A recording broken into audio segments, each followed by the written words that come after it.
welcome to the season premiere of a Beginner Breakdown. I am your host, Mike Kummer, and hopefully you guys have been taking my advice and living a glorious life. In my hiatus, I've been on fire, all right? So here's just some of the things I've been up to name a few. I've been to the casino, River City, and won a bunch of money with my good friend, James. And also, Las Vegas, took them down, turned $80 into about 400 bucks. That was good, that was good. And I just happened to be on the biggest news station in town. Let's check it out. The best chess players in the country are making their way to St. Louis this week. I'm the grandmaster they're alluding to, too. Now Sunday, a group of St. Louis kids learned secrets of the game from a grandmaster as part of an ongoing series with young chess students and some of the nation's top players. And they're learning the game. In the back. And the ability to learn. But they're also learning to interact with kids, you know, of their own age, different ages, maybe different backgrounds. The U.S. Chess Championship will run about 2 weeks, and the winners will be crowned on Monday, April 14th. It's the 7th year the event is being hosted by the St. Louis Chess Club in the Central West End. All right, so let's see how I taught these kids. I taught them by beating them down. All right, so Wi-Fi keep up? So in the first game here, we need the latest Wi-Fi router too. Testing show. In the first game here, I have the black pieces. I let them have the black pieces here. So I'll got the white pieces here. All right, so I'm playing black, and to start out with c5. If anybody ever plays d4, just take it. How hard is it, right? So we attack his queen. He retreats back. Knight f6 attacks the pawn, and now it is protected by the pawn. Shh. We got a class going on here. All right. So he plays f3 to protect it. Not very good. So g6, knight c3, bishop g7, fianchetto the bishop. Now f4, big decision time. We know what his threat is now when he plays f4. Obviously e5. Do we care? Nope. And we just put our knight calmly back on e8, and everything will be great. This kid I'm playing is the 4th grade champion. So you saw my video how I crushed the 3rd grade champion.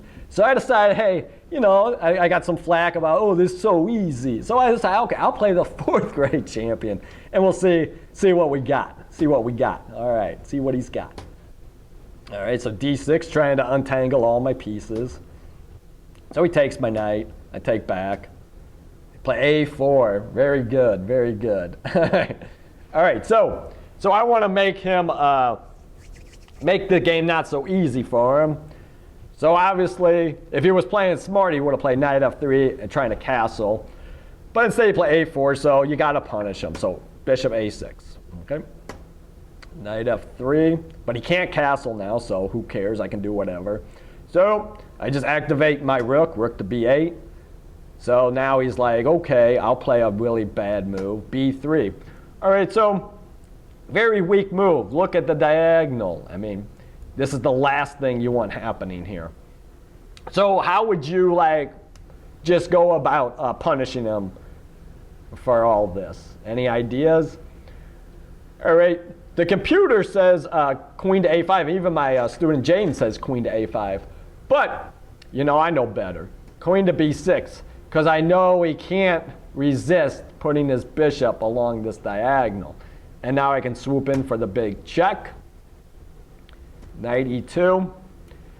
You're really not supposed to capture pinned pieces, but hey, you know, I'm going to win a pawn. I can't resist winning a pawn.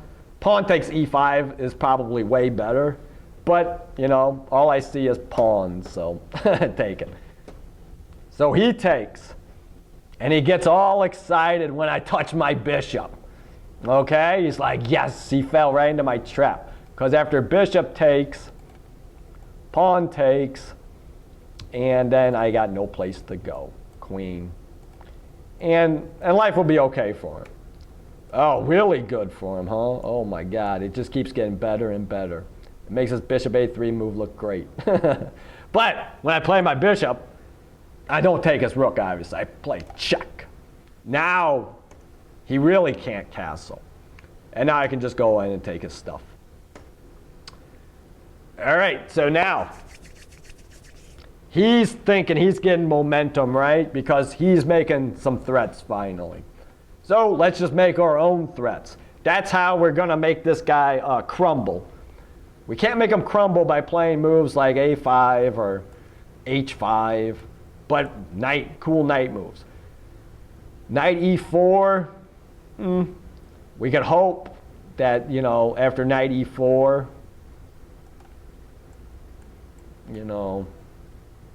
maybe something happens where we get this cool check in. But it's like, I don't even know. So we can just play a better move. We can just play knight f5. Okay? Good. Threatening, of course, knight e3. Can he stop knight e3? Nope. Check. Take. All right, so he just took our knight, but in the process also took the d file. He's got one rook. I got two rooks. I'm taking the d file, okay? And I want to play the b rook and not the f rook because I don't want to get checked, okay? So he takes, and now I got the d file. So he takes my pawn, major blunder. So, major blunder. So you're probably thinking small right now. And just let's pin it and win it. But we could be thinking big. Queen e4 check, queen up, and we could just take, right? Take, and then that. But that would be thinking way small too, because now we'd have to beat him in an endgame. But we beat him easy anyway. But we got a much faster way to beat this guy. Okay? So does anybody have any ideas how to beat him? What is a good check that doesn't lose any material? c2, yeah, queen takes c2, check. And we'll be living large. Bring our rook up here. Boom, boom, boom, boom. And we get the fork anyway, just to get it anyway. All right, and then game, set, match, okay? But this is a 3-game match. I got to really show the 4th grade champion, who's the boss here. And it's for the cameras too, so we'll see how we do in game 2. All right, this game I have the black pieces, all right. He says he wants the black pieces again, so fine. Or he wants the white pieces again, so fine. I'll take the black pieces again, whatever. So then let's try something different, okay? Queen to h5. Attacking my pawn, and of course attacking the pivotal f7 square. So, you protect it, you stop it, and everything's great. All right, so f4. So we attack his queen, he moves his queen, knight up. And in this game, this happens a lot in these next 2 games. Even though your piece is attacked, there's no law that says you have to move it. You can, make a threat greater or equal than your own. So he's attacking my 3-point piece, the knight. So we're going to attack a 9-point piece, the queen. Queen up, knight to the center of the board. Look at these knights in the center. They're awesome. This is where you want them, unprotected, outposted. All right, knight c3, challenging my knight. Obviously, I have the crusher. Knight to b4, attacks the queen. Queen moves away, and we get his rook. Pretty easy. So he tries these shenanigans with b4, so we protect it. Bishop attacks my knight. I don't want to just give him my knight, so I retreat it to safety. Bishop d3 thinks he's really onto something here, but not really, because I have a protected outpost on b4. Okay?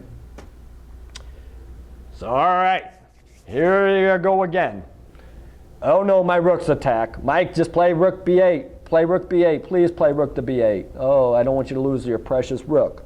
Nope. We can make a threat greater or equal than give me that queen. Yeah, give it to me. All right. Obviously, you didn't watch my video. Don't lose the queen. And he's in a lot of trouble now. So queen takes, knight takes, and he's like, oh, I got plenty of compensation. It's like, yeah, right. All right, so just give me all your stuff. I'm taking it, all right?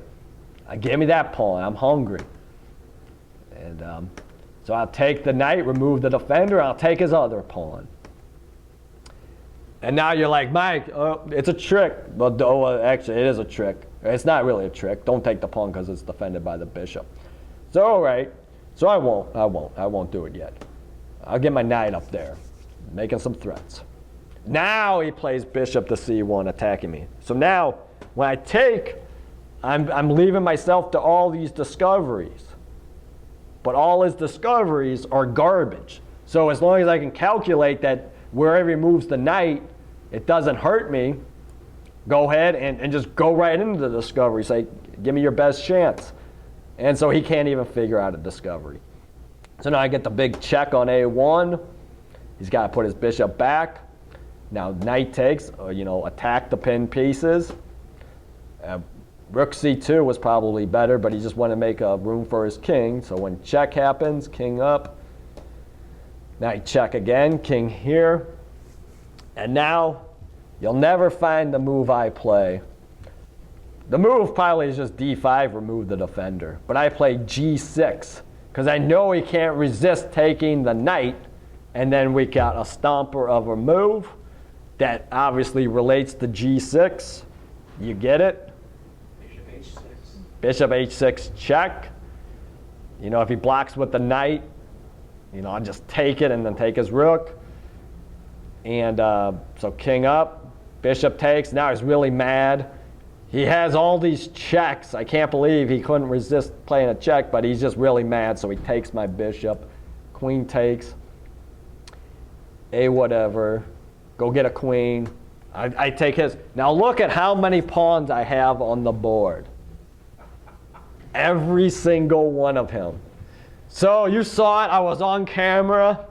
So I have two choices here. Well, I got a lot of choices. But I could get 8 different queens from the tables and really humiliate them on local TV turns into national TV, turns into global on the web, and just smash them with, I'd call over the camera guy, come here, look at all my queens. Or, now if this guy was my enemy, you want to make your enemies mad, I might consider it. Because there's no way I'm going to stalemate the guy. I'm too cool for that. But this kid is not my enemy. His dad's watching.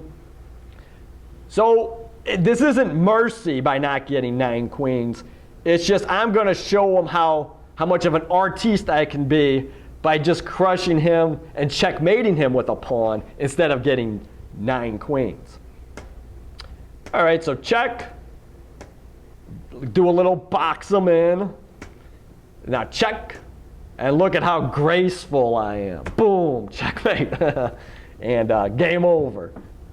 And so we no need for all the theatrics with 9 queens, people. Just if you got a mate, go for the mate. All right, so this guy, he's like, all right, I'll try one more time. Like, I'll do this all day, kid, all right? So this time I get the white pieces, all right? And I start out with the king's pawn, the best move. And now I'm just going to be like, I'm attacking f7. h6, a horrible place for that knight. It's like there couldn't even be a worse spot for him, okay? So d4 attacks, discovered attack against the knight here. And now queen attacks my pawn. Okay. So I should probably do something about that. And he also, if I take, he can take back with the queen and not double up his pawns. All right, so let's just protect the pawn. How hard is it? All right. So he takes, and now once again, my knight's attacked. But, I can calculate and make a threat greater or equal than his own. Knight f3. Queen to f6, knight to d5. Is this a replay from yesterday? All right, so queen to c6. And you know, I probably should just take the, I can't take the pawn. So my bishop's under attack. I guess I should take the pawn with my queen. But, you know, life's too fun for this. Okay, so bishop b5, and then you go to uh-oh. And then it's like, uh-oh. And then, boom, game over, right? And got his queen, and now he's put his king back. I'll take that, take his pawn, threatening the big check here. And so knight c6. So first we give him a check, blocks it, queen takes. And now obviously, you know, he could try something maybe. Probably knight to g6, maybe he could try. No, I don't think knight g6 even works. But the bottom line is he doesn't even want to look to see what he can do to get out of this. So he just wimpily attacks my knight, and I get checkmate. You know, I beat him so good the last 2 games. By the time the 3rd game rolls around, he doesn't even want to try to stop checkmate. You know, he just wants to get it over with. And he can't take anymore. All right. So that's how you live a glorious life. All right.